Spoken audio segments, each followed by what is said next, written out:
वर्षा के मौसम को कुछ लोगों ने पहले ही जान लिया था कि वर्षा कब होने वाली है और कितनी होने वाली है। प्राचीन ऋषि मुनि इस बात को बहुत अच्छे से जान लेते थे कि वर्षा कब होगी, कितनी होगी और कैसी होगी। ये जानने के लिए एक बहुत छोटी सी विधि है जिसे कोई भी जान सकता है। केवल 2.5 दिन के अंदर अगर आप वर्षा का अनुमान लगा लें, इसका मतलब ये है कि आप पूरे महीने की वर्षा को जान सकते हैं, और 1 महीने के अंदर आप पूरे साल का जान सकते हैं कि पूरे साल में कितनी वर्षा होगी। प्राचीन मत ये था कि वो केवल सूर्य से वर्षा नहीं मानते थे।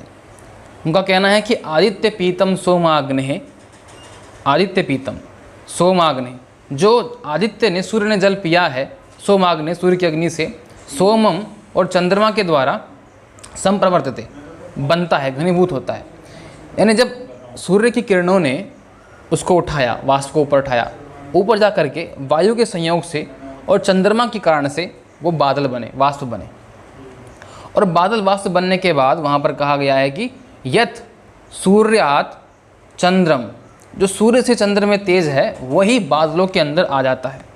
इस प्रकार से पूरी वो प्रक्रिया मानते थे जो कि वायु पुराण के अंदर लिखी हुई है ऋषि व्यास के द्वारा, कि बादल कैसे बनते हैं।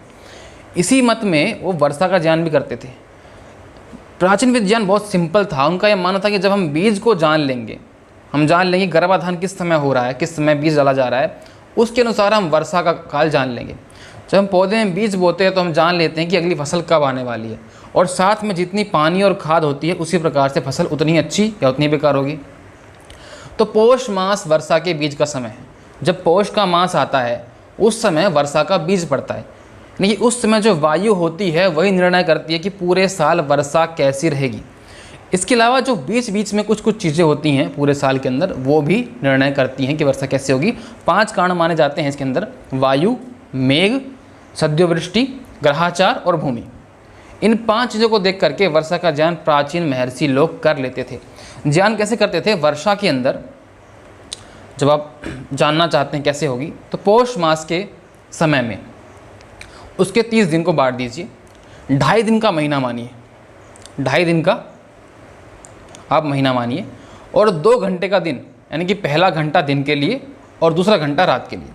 पहले घंटे में जो चीज़ें होंगी वो निर्णय करेंगे कि दिन में वर्षा होगी नहीं होगी, कैसी होगी, और दूसरे घंटा निर्णय करेगा कि रात में वर्षा होगी नहीं होगी, कैसी होगी।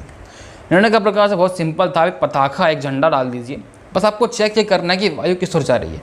यदि दिन के समय वायु पश्चिम और उत्तर की ओर जा रही है तो मतलब ये है कि उस समय वर्षा होगी, और यदि रात के समय वायु पश्चिम उत्तर की ओर जा रही है तो उसमें वर्षा होगी। इसके अलावा छोटे छोटे और बहुत से कारण हैं इनका निर्णय करने से। बिजली का अधिक कड़कना, आंधी का आना, जिस दिन आंधी आएगी उसी दिन के सापेक्ष में जोड़ते थे कि उस दिन भी वर्षा ऐसी आंधी वाली आएगी। इस प्रकार से बहुत ही सामान्य तरीके से इस पर कार्य किया गया था। इसी के ऊपर काशी विश्वविद्यालय के अंदर भी शोध हुए हैं, जो कि महर्षि पराशर के अनुसंधान के अंदर कृषि विज्ञान पर बहुत सारा कार्य हुआ है। और भारतीय ज्ञान विज्ञान को इतना सरल और सूक्ष्म जो विज्ञान था कि पूरे वर्ष की वर्षा को आप केवल और केवल 1 महीने में जान सकते हैं। इसी विधि से हमारे ऋषि लोग जानते थे। इस विधि से आप भी जान सकते हैं। केवल 1 दिन के अंदर आप जान सकते हैं कि पूरी वर्षा कितनी बड़ी होने वाली है, और 2.5 दिन के अंदर पूरे महीने का जान सकते हैं। धन्यवाद।